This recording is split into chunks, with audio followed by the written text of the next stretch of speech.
আপনারা আপনাদের মুখে লাগাম দেন, না হলে আপনাদের চরিত্র মানুষের সামনে আমরা প্রকাশ করতে বাধ্য হব।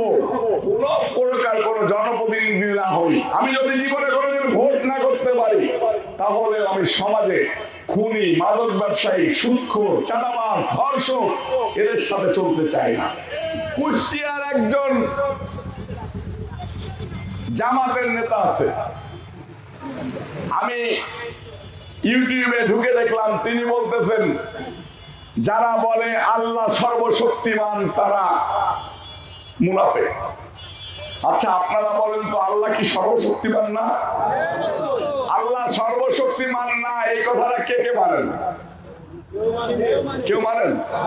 আমার আল্লাহ, আপনার আল্লাহ সর্বশক্তিমান না, কে কে মানেন? হাত তুলে বলেন তো। এখানে সবাই বলে আমার আল্লাহ সর্বশক্তিমান।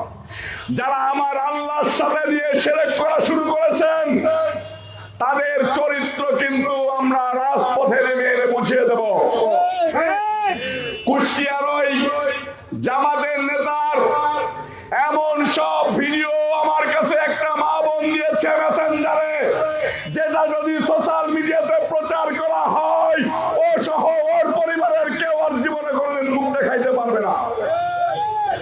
আমি জামাতের নেতাদেরকে হুঁশিয়ার করে দিয়ে বলতে চাই, আপনারা আপনাদের মুখে লাগাম দেন, না হলে আপনাদের চরিত্র মানুষের সামনে আমরা প্রকাশ করতে বাধ্য হব।